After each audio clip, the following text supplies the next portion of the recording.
Hello friends, welcome to IICS platform. आज है 5 अगस्त और 5 अगस्त के करेंगे हम करंट अफेयर के MCQ। दोस्तों, लेक्चर स्टार्ट करने से पहले चैनल को सब्सक्राइब और बेल आइकन प्रेस करना ना भूलें और वीडियो पूरा देखें। चलो वीडियो स्टार्ट करते हैं। First question, how many of national high speed corridor project was approve by cabinet committee on economic affair. दोस्तों, क्या हुआ था, अभी cabinet committee on economic affair उसकी मीटिंग हुई थी जिसको हेड करा था, और जो करता ही है headed by prime minister of India Narendra Modi साहब ने इसको हेड किया था। और इस कमेटी में डिसीजन लिया गया कि 8 इंडिया के अंदर 8 नेशनल हाईवे जो हाई स्पीड कॉरिडोर सेटअप किए जाएंगे, डेवलप किए जाएंगे।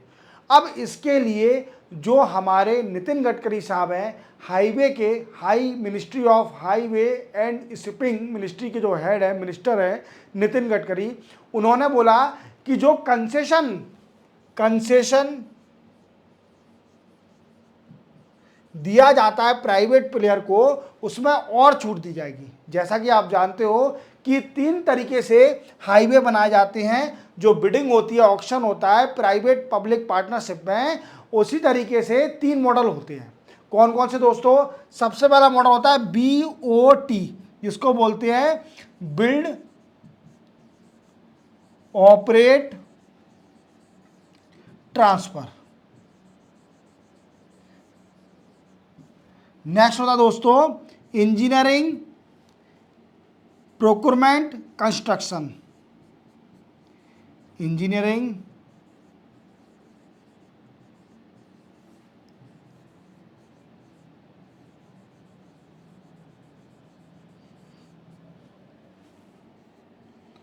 कंस्ट्रक्शन। और तीसरा होता है दोस्तों हाइब्रिड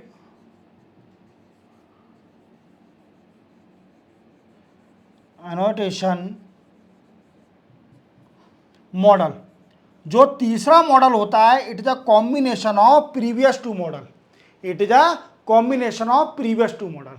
तो आप इसका आंसर याद रखना कि 8 हाई स्पीड कॉरिडोर अप्रूव कर दिए हैं cabinet committee on economic affair. और डिटेल में जानना है तो आप मेरा सैटरडे का जो डिटेल करंट अफेयर वीडियो आप देखिए। क्लियर? चलते हैं नेक्स्ट क्वेश्चन पर। नेक्स्ट क्वेश्चन है, विच स्टेट लॉन्च मैया सम्मान योजना। देखो, माय सम्मान योजना एक स्टेट है, इनको तो आप जानते होंगे, ये हेमंत सोरेन है। कौन है दोस्तों? हेमंत सोरेन। और ये झारखंड के CM हैं। जेल से आते ही झारखंड इसका आंसर है। झारखंड ने अभी स्कीम स्टार्ट करी है जो कि 3 अगस्त से स्टार्ट हो चुकी है। इसके अंदर महिलाओं को 12,000 रुपीज़ दिया जाएगा पर ईयर, 12,000। तो आप देख रहे हो हर स्टेट रेवड़ी बांट रही है सिर्फ ओनली वोट बैंक कमाने के लिए। वोट बैंक कमाने के लिए हर स्टेट रेवड़ी बांट रही है फ्री की। तो महिलाओं को झारखंड में एक स्कीम स्टार्ट करी है, मैया सम्मान योजना। ये स्कीम में हर महिलाओं को, रजिस्ट्रेशन जो महिला करती हैं उनको 12,000 रुपये दिया जाएगा पर साल, पर ईयर 12,000 रुपीज़ दिया जाएगा। और ये CM है हेमंत सोरेन। और ये अभी जेल चले गए थे और ED ने इनको पकड़ लिया था, जेल गए थे ये किसी करप्शन केस में, पर इनको बेल मिल गई और आते ही ये सीधे CM बने। क्लियर? चलते अपन नेक्स्ट क्वेश्चन पर। Who is chosen for axiom 4 mission from India. देखो दोस्तों, क्या है कि मैंने आपको कई बार लेक्चर बताया एक्सियोम 4 मिशन के बारे में। पहले तो अपन जान लेते हैं एक्सियोम क्या है। एक्सियोम एक प्राइवेट कंपनी है। प्राइवेट कंपनी किस चीज की? Space company. ये स्पेस कंपनी है, प्राइवेट कंपनी इन यूएसए की प्राइवेट स्पेस कंपनी है एक्सियोम। अब इसने एक मिशन स्टार्ट किया है एक्सियोम 4। व्हाट आई मीन्स 4 का मतलब क्या है कि 4 एस्ट्रोनॉट इंटरनेशनल स्पेस स्टेशन पर भेजे जाएंगे। 4 एस्ट्रोनॉट इंटरनेशनल स्पेस स्टेशन पर भेजे जाएंगे। इसके लिए इसने नासा के साथ एग्रीमेंट साइन किया है। नासा इसकी मदद करेगी। देन आफ्टर ये एक्सियोम 4, जो एक्सियोम कंपनी है वो स्पेस एक्स, जो एलोन मस्क की कंपनी है, उससे रॉकेट लेगी to launch the Axiom 4 mission. अब ये इंडिया से क्या रिलेट करता है? देखो दोस्तों, इसमें 4 जो एस्ट्रोनॉट जा रहे हैं उसमें से एक इंडिया का एस्ट्रोनॉट जाएगा, एक इंडियन एस्ट्रोनॉट जाएगा, और उनका नाम है दोस्तों शुभांशु शुक्ला। क्या नाम है? शुभांशु शुक्ला। और ये जनरल है आर्मी के अंदर, एयरफोर्स में, सॉरी एयरफोर्स में ये जनरल हैं। और ये अब जाएंगे एक्सियोम 4 मिशन में। अगर बाय द वे कुछ डिफ़िकल्टी के कारण, कुछ पर्सनल रीज़न हो जाता है और ये इनने मना कर दिया, तो इनका बैकअप रखा गया है इंडिया ने, बैकअप प्रशांत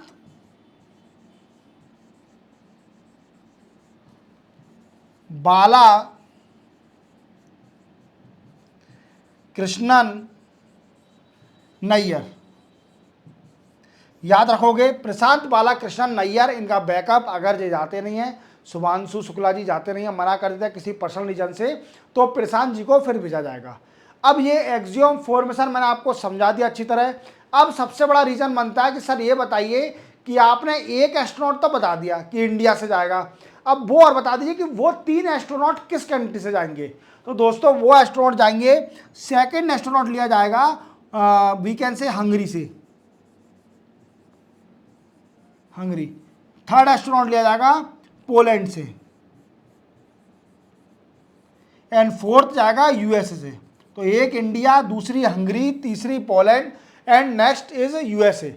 याद रखोगे। अब क्वेश्चन बनता है कि ये दोनों है कौन सर, ये बताइए कि ये दोनों है क्यों, इनको ट्रेनिंग ऐसी क्या है इनके पास कि इनको एस्ट्रोनॉट इंटरनेशनल स्पेस स्टेशन भेजा रहा है वर्ल्ड में, मतलब इनको चूज करा गया है। तो दोस्तों इनको ट्रेनिंग मिली है। ये गगनयान क्या है, इसरो का एक प्लान है, इसरो स्पेस में अपने एस्ट्रोनॉट भेजेगी और वो प्लान है गगनयान। तो गगनयान के लिए इनको ट्रेनिंग दी जा रही है कि ह्यूमन को स्पेस में भेजा जाएगा, इसीलिए इनको ट्रेन है जी, इसीलिए एक्सियोम 4 में इनका सिलेक्शन हुआ है to send into international space station. Clear? चलते हैं नेक्स्ट क्वेश्चन पर।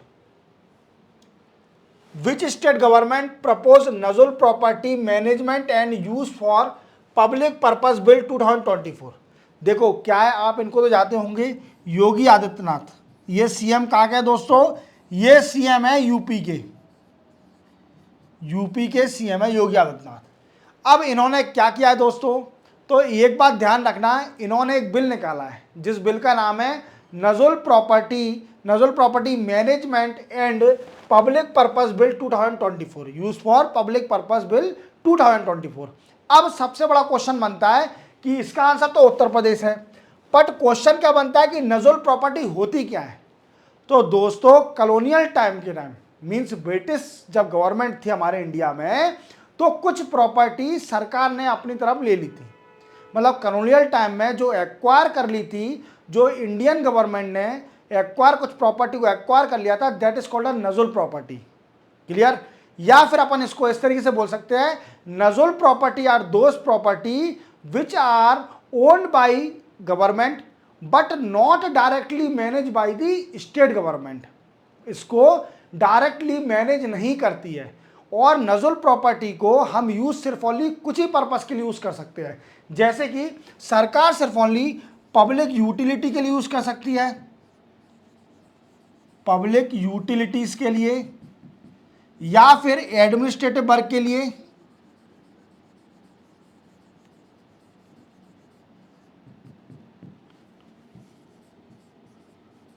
या फिर एंड लास्ट थिंग है सेटल डिस्प्लेस पीपल को सेटल करने के लिए नजुल प्रॉपर्टी इसी के लिए यूज हो सकती है। अब सरकार ने बिल क्या निकाला है, नजुल प्रॉपर्टी का जो बिल निकाला है, जो आदि योगी हमारे योगी आदित्यनाथ हैं, इस बिल में क्या है ऐसा। दोस्तों आप जानते हो कि हमारा देश आज़ाद हो गया था 1947 में। अब देश आज़ाद होने के बाद कई सारे लोग बाग वहाँ पर सेटल हो गए नजुल प्रॉपर्टी पर, और वो इलीगली सेटल हो गए थे, और वहाँ पर सेटल होने के साथ 70-80 साल से रह रहे हैं। अब सरकार उन जमीन को अपने कब्जे में लेना चाह रही है, इसलिए इसने ये बिल निकाला है, Nazul property maintenance and use for public purpose bill 2024। याद रखोगे। अब इसका अपोजिशन पार्टी ऑब्जेक्शन उठा रही है, वो ऑब्जेक्शन इसलिए उठा रही है, उनका कहना है कि जो लोग बाग 70-70 साल 80-80 साल से रह रहे हैं उस प्रॉपर्टी पे, क्या योगी आदित्यनाथ उन पर बुलडोजर चलाएंगे फिर से? वैसे भी इनको बोला जाता है क्या, बुलडोजर बाबा के नाम से जाना जाता है, और ये बुलडोजर लेके हमेशा चलते रहते हैं, कहीं भी बुलडोजर चला देते हैं। ठीक है, तो क्या करेगी सरकार? तो सरकार ने बोला वो प्रॉपर्टी हमारी है, हम उसके मालिक हैं, और हम उसको मैनेज कैसे करें, क्या करें? हम डायरेक्टली मैनेज नहीं कर सकते, बट ठीक है हम लीज पे तो दे सकते हैं, बट तुम लीज पे भी देने को नहीं हो रहे, कुछ लोग रेंट भी पे नहीं कर रहे, तो ऐसा नहीं हो सकता। अगर आप प्रॉपर रेंट पे करोगे सरकार को, आपने लीज पर नजुल प्रॉपर्टी ली है, तो सरकार क्यों आपके खिलाफ एक्शन लेगी? ये ऑब्जेक्शन तो गलत है। अगर इलीगली तरीके से नजुल प्रॉपर्टी पर आप रह रहे हो, that is a difficult point for the government and losing point two the government, revenue loss हो रहा है गवर्नमेंट का। चलते हैं नेक्स्ट क्वेश्चन पर। नेक्स्ट क्वेश्चन है which ministry of India has launch network operating centre. देखो दोस्तों, नेटवर्क ऑपरेटिंग सेंटर, जैसे आप जानते हो कि Jyotiraditya Scindia minister of communication बन गए हैं। किसके बन गए हैं? मिनिस्टर ऑफ कम्युनिकेशन के। इसी के साथ पूरा टेलीकॉम सेक्टर इनके मिनिस्ट्री में आता है। क्लियर? अब इन्होंने एक सेंटर स्टार्ट किया है जिसका नाम है नेटवर्क ऑपरेटिंग सेंटर। किसने? ज्योतिरादित्य सिंधिया जी ने, मिनिस्ट्री ऑफ कम्युनिकेशन ने एक नेटवर्क ऑपरेटिंग सेंटर स्टार्ट किया है फॉर टेलीकॉम सेक्टर के लिए। अब किस लिए? देखो, इसको बचाने के लिए टेलीकॉम सेक्टर में कई तरह के वायरस, वॉर्म, रैंसमवेयर या मालवेयर आ जाते हैं, तो इससे क्या होता है कि नेटवर्क में डिफिकल्टी आ जाती है, नेटवर्क वीकेंड से लॉस हो जाता है। तो इसको रोकने के लिए ज्योतिरादित्य सिंधिया जी ने एक नेटवर्क ऑपरेटिंग सिस्टम स्टार्ट किया है फॉर प्रोटेक्शन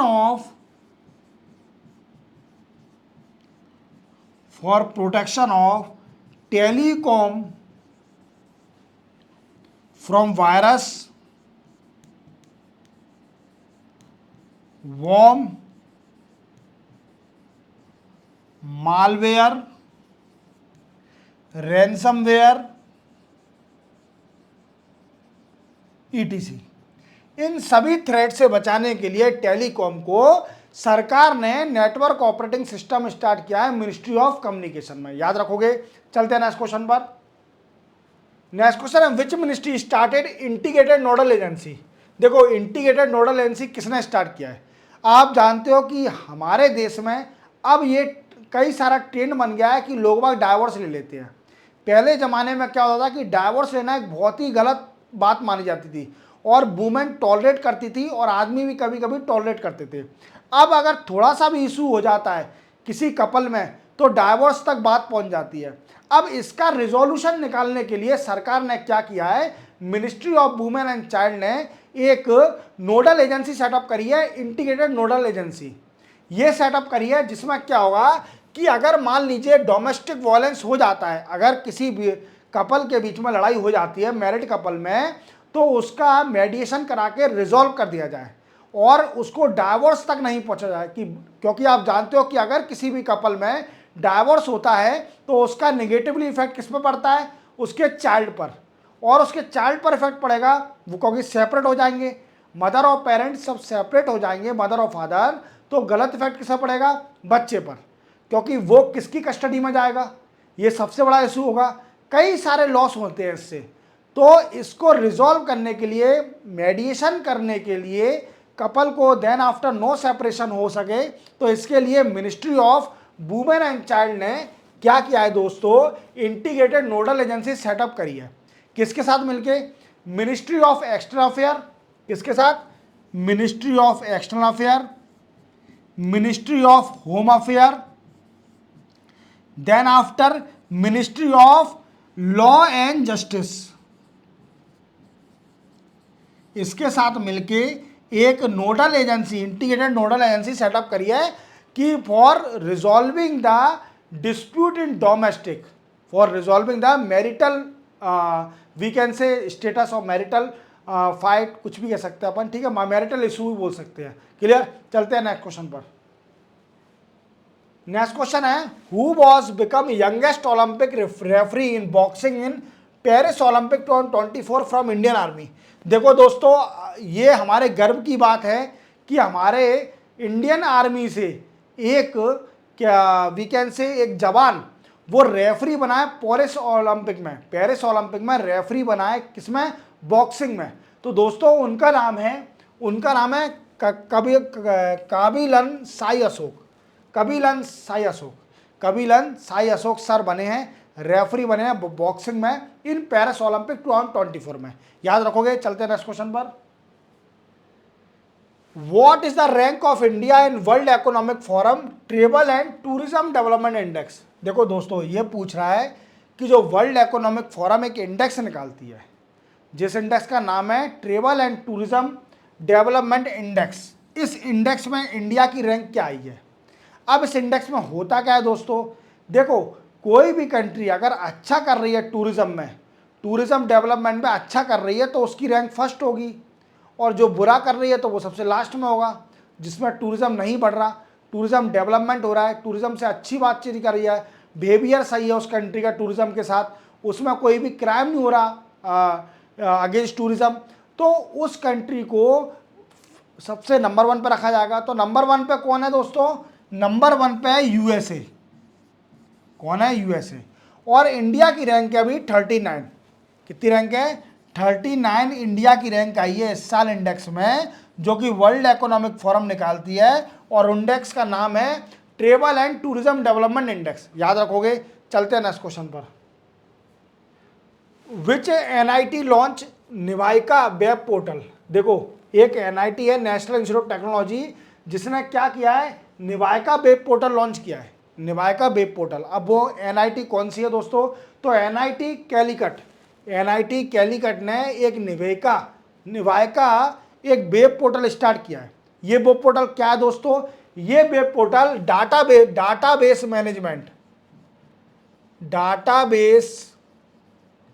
मैनेजमेंट पोर्टल है। आप जानते हो दोस्तों, किसी भी ऑर्गेनाइजेशन में सबसे बड़ी दिक्कत क्या है कि अगर उस ऑर्गेनाइजेशन में कोऑर्डिनेशन नहीं होगा, अगर बातचीत नहीं होगी, अच्छी तरीके से कोऑर्डिनेशन नहीं होगा, तो वो ऑर्गेनाइजेशन ठप हो सकती है। ठप मतलब डाउन हो सकती है। अगर प्रॉपर कोऑर्डिनेशन होगा among officer, among the we can say lecturer, professor और डिफरेंट डिपार्टमेंट, अगर उनके बीच में कोऑर्डिनेशन होगा, बातचीत होगी on the issue of particular organisation, तो वो ऑर्गेनाइजेशन हमेशा सक्सेस रहेगी। क्या रहेगी दोस्तों, सक्सेस रहेगी। ऐसे ही एक एनआईटी है कैलीकट में, उसने क्या किया है, एक वेब पोर्टल लॉन्च किया है जिसका नाम है निवेदिका। क्या नाम है, निवेदिका।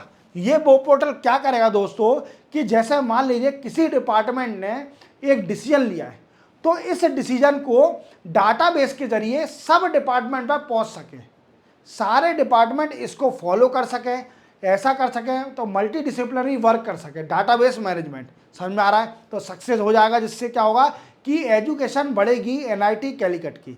समझ में आ रहा है। और इसने अकेला इंडिविजुअली नहीं बनाया है, ये वेब पोर्टल सभी कॉलेज में आगे चल के एक्सटेंड हो सकता है। क्लियर। चलते हैं नेक्स्ट क्वेश्चन पर।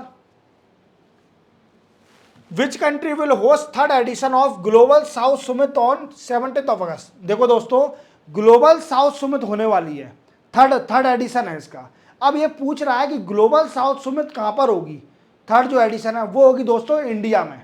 कहाँ होगी दोस्तों, इंडिया में। आप देख पा रहे होंगे नरेंद्र मोदी साहब कितने खुश हो रहे हैं, कह रहे हैं कि हम इंटरनेशनल में जाने जाते हैं, ग्लोबली हमको बच्चा जानता है, और हम ऐसे समिट कराते हैं, जो ग्लोबल साउथ समिट भी करा रहे हैं 3rd एडिशन वाली। तो इस क्वेश्चन बनता है कि फर्स्ट वाली कहाँ हुई थी, फर्स्ट वाली कब हुई थी। तो फर्स्ट समिट हुई थी दोस्तों 2023 जनवरी 2023, और सेकंड हुई थी दोस्तों नवंबर 2023, और थर्ड हो रही है, थर्ड कब होगी, अगस्त 2024, और इंडिया इसको होस्ट करेगी। और इसमें डिस्कस क्या किया जाएगा, देखो आप जानते हो कि रशिया और यूक्रेन के बीच में कॉन्फ्लिक्ट चल रहा है, तो इस पर डिस्कस किया जा सकता है। इसमें क्लाइमेट चेंज के बिना तो कोई भी इंटरनेशनल और रीजनल ऑर्गेनाइजेशन पूरी नहीं है। क्या नहीं है दोस्तों, इंटरनेशनल और रीजनल ऑर्गेनाइजेशन पूरी नहीं है अगर वो क्लाइमेट चेंज पर डिस्कस नहीं करती है। समझ में आ रहा है। और कई सारे चैलेंजेस जो कि वर्ल्ड फेस कर रहा है ऐसे चैलेंजेस उनको भी डिस्कस किया जाएगा। क्लियर, याद रखोगे। चलते हैं नेक्स्ट क्वेश्चन पर। What is A117UUD recently seen news? देखो दोस्तों, नाम देख के बड़ा अटपटा लग रहा होगा, ये नाम तो आप प्रोनाउंसिएशन कैसे करोगे?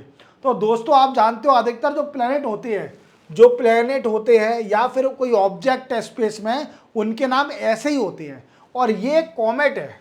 क्या है दोस्तों? कॉमेट। अब कॉमेट होते क्या है? तो आप जानते हो कॉमेट एक आइस और डस्ट का ऑब्जेक्ट होता है स्पेस के अंदर। It is a object of dust and ice that revolve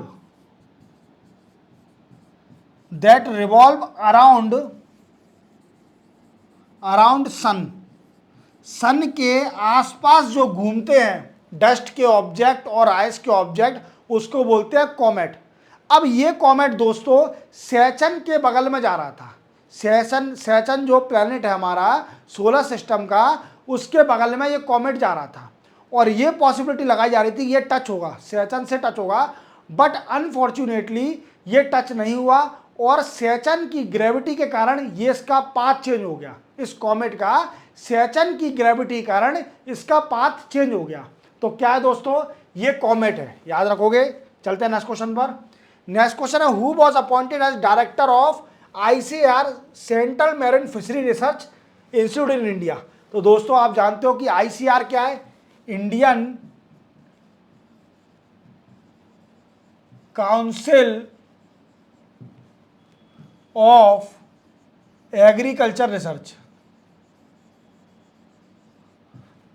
Indian Council of Agriculture Research. अब ये पेरेंट ऑर्गेनाइजेशन और इसकी कई सारी यूनिट और सब यूनिट है। एक यूनिट इसकी कौन सी है? Central Marine Fishery Research Institute in India. ये कहाँ पर है दोस्तों? ये है कोची के अंदर इंस्टीट्यूट है, रिसर्च इंस्टीट्यूट फिशरी का। अब इसके नए डायरेक्टर बन गए जिनका नाम है डॉक्टर ग्रिनसन जॉर्ज। क्या नाम है? Doctor Grinson George. चलते हैं नेक्स्ट क्वेश्चन पर। Which country is 8th largest exporter of agriculture in world? अब ये पूछ रहा है कि बताइए ऐसी कौन सी कंट्री है जो 8वीं सबसे बड़ी कंट्री है जो एग्रीकल्चर एक्सपोर्ट करती है। Means 8th largest exporter of the agriculture product in world. तो हमारी इंडिया ही है। इंडिया है जो 8th सबसे ज़्यादा एग्रीकल्चर एक्सपोर्ट करती है प्रोडक्ट को वर्ल्ड में। क्लियर, याद रखोगे। इसी के साथ 5th ऑफ अगस्त के करंट अफेयर के MCQ कंप्लीट होते हैं दोस्तों। चैनल को सब्सक्राइब और बेल आइकन प्रेस करना ना भूलें। मिलते हैं हम कल 6th ऑफ अगस्त को नए करंट अफेयर MCQ के साथ। तब तक के लिए जय हिंद।